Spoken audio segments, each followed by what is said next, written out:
¿Qué tal, amigos? Miremos este relato que está en Génesis 6 del 1 al 7, que es de donde se desprende todo.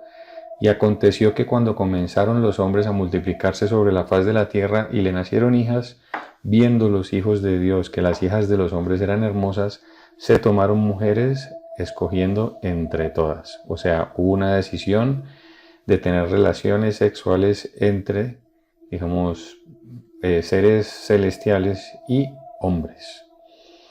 Pero fíjense el panorama. Génesis también nos da un panorama, digamos, espiritual o de la condición que vivía el ser humano y el planeta entero por esa época, y lo dice aquí muy clarito. Y vio Jehová que la malicia de los hombres era mucha en la tierra y que todo designio de los pensamientos del corazón de ellas era de continuo solamente el mal. Entonces ahora vamos a ver quiénes eran esos hijos de Dios y cómo están relacionados con las teorías de los ángeles, los Anunnaki, los alienígenas, etcétera, etcétera. ¿Listo? Hay evidencias de la existencia de gigantes. ¿Por qué nos habla la Biblia de gigantes? ¿Y cuál fue su influencia sobre la sociedad humana? ¿Y qué dicen los textos sobre la tradición de tradición judía al respecto? Que es donde vamos a encontrar algunas respuestas. Entonces vamos a estudiar un poquito el libro de Enoc, algunos pasajes sobre el libro de Enoc, donde nos habla del origen de la brujería, de las ciencias ocultas, del arte de la guerra, de un montón de pecados que existe hoy en día, pero ¿de dónde aprendió el ser humano eso? Esa es la gran pregunta. Y te hago una pregunta, ¿un ángel es solo un espíritu o un ángel puede materializarse? Bueno, la Biblia en esto es bastante clara y nos hace ver que un ángel sí se puede materializar y tomar cuerpo o forma humana, y de esta forma es que un ángel puede llegar a tener relaciones sexuales con un ser humano. Y eso lo vemos nosotros en la historia de Sodoma y Gomorra, cuando los habitantes de Sodoma y Gomorra querían acostarse con los ángeles. Obviamente no querían acostarse con un viento que les pasó frente a la cara, sino con seres humanos que tenían ahí delante de ellos. Y Pablo también nos dice en alguna de sus epístolas que algunos sin saberlo han hospedado ángeles. Listo, entonces vamos a leer rápidamente algunos pasajes del libro de Enoc. Vamos al capítulo 6. Así sucedió que cuando en aquellos días se multiplicaron los hijos de los hombres y les nacieron hijas hermosas y bonitas, los vigilantes hijos del cielo las vieron y las desearon y se dijeron unos a otros: vayamos y escojamos mujeres de entre las hijas de los hombres y engendremos hijos. O sea, en el libro de Enoc, los hijos de Dios son llamados los vigilantes. Miremos lo que dice, miremos esta coincidencia que existe también en el capítulo 1 de Enoc con respecto a 2 de Pedro 2:4. Enoc 1 del 3 al 5 dice: es acerca de los elegidos que hablo y a causa de ellos que pronuncio mi oráculo. El único gran santo vendrá desde su morada, el Dios eterno andará sobre la tierra. Sobre el monte de Sinaí aparecerá con su gran ejército y surgirá en la fuerza de su poder desde lo alto de los cielos, y todos los vigilantes temblarán y serán castigados en lugares secretos, y todas las extremidades de la tierra se resquebrajarán y se apoderarán de ellos hasta los confines de la tierra. Eso dice Enoc, cosa que coincide con la Biblia. Vamos a ver cómo coincide. En 2 de Pedro 2:4 dice: porque si Dios no perdonó a los ángeles que habían pecado, se está refiriendo a los vigilantes, sino que habiéndolos despeñado en el infierno con cadenas de oscuridad, los entregó para ser reservados al juicio. Y eso es exactamente lo que dice Enoc. Y también dice que el gran santo caminará sobre esta tierra. Vale, vamos a mirar entonces que estos seres efectivamente se dedicaron a tomar para sí mujeres, a tener relaciones con ellos y a engendrar hijos que posteriormente serían gigantes, los famosos gigantes de la Biblia.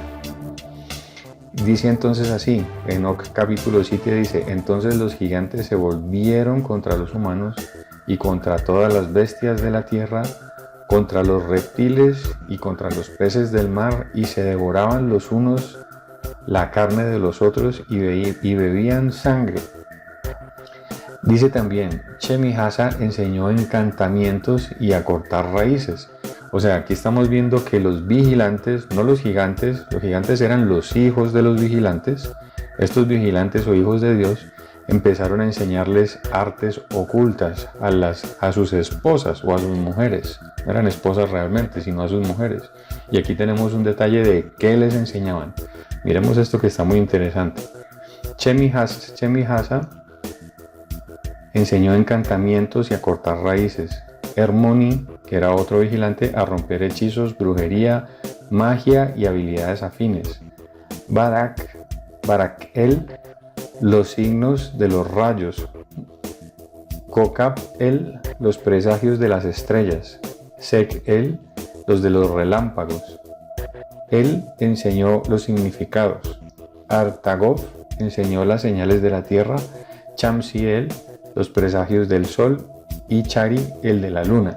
Y todos comenzaron a revelar secretos a sus esposas. Como parte de los hombres estaban siendo aniquilados, su grito subió hasta el cielo. O sea, el auténtico caos. Ahora el Señor le hace el reclamo a los vigilantes. Vosotros que fuisteis santos espirituales, viviendo una vida eterna, os habéis manchado con la sangre de las mujeres y habéis engendrado con la sangre de la carne, y como los hijos de los hombres habéis deseado después carne y sangre, como aquellos que mueren y perecen. En cuanto a vosotros, fuisteis primero espirituales, viviendo una vida eterna, inmortal por todas las generaciones del mundo. Por ello no se os ha atribuido mujeres, pues la morada de los espíritus es el cielo. Pues la morada de los espíritus del cielo es el cielo. Los espíritus malos proceden de sus cuerpos, o sea, de los cuerpos. Los espíritus malos proceden de sus cuerpos, porque han nacido de humanos y de los santos vigilantes, es su comienzo y origen primordial.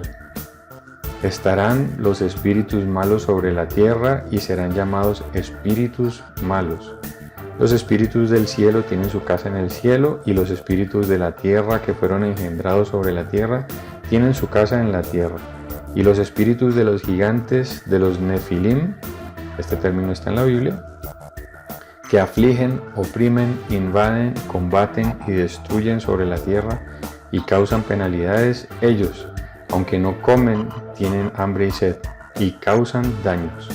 Estos espíritus se levantarán contra los hijos de los hombres y contra las mujeres, porque de ellos proceden.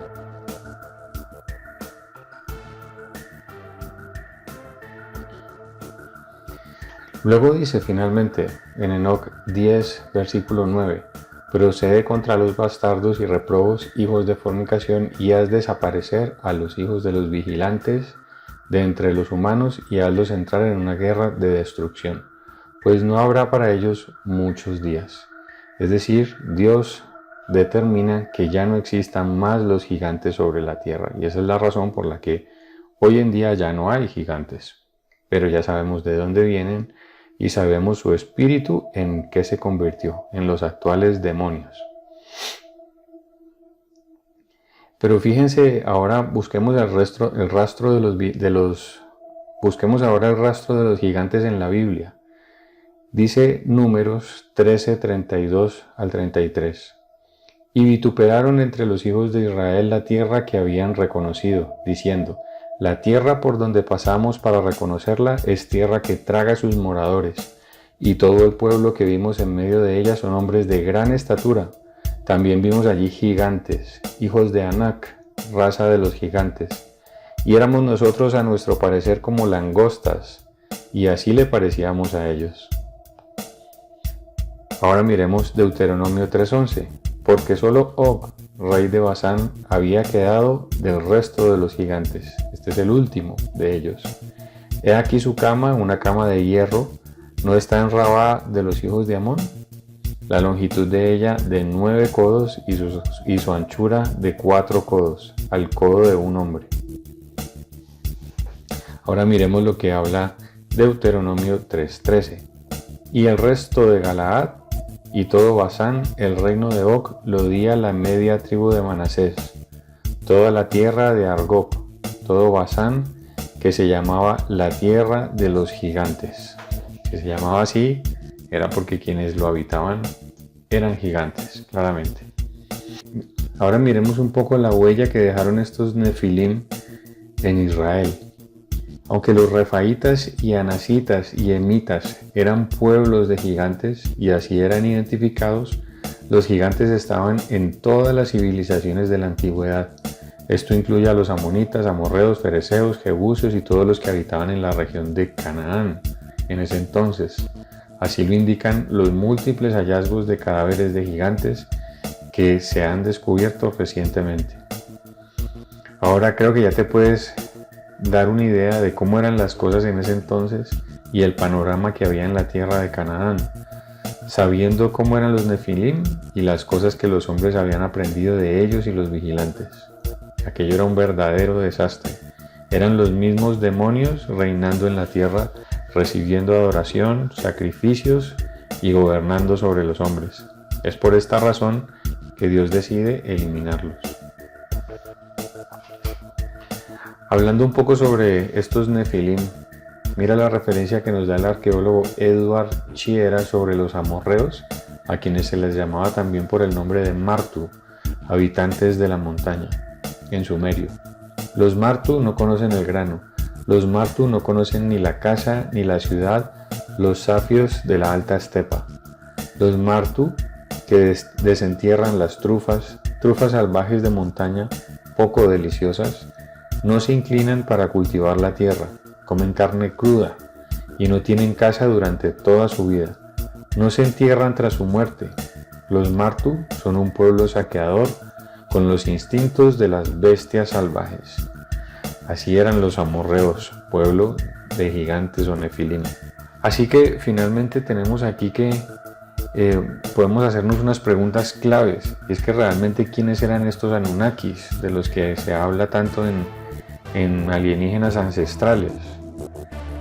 Hay una evidencia ya, digamos, histórica que concuerda con la Biblia y que nos permite explicar todos los fenómenos que se tratan en estos programas sobre los tales alienígenas ancestrales y sobre los cuales divagan todo el tiempo estos supuestos teóricos de los antiguos astronautas.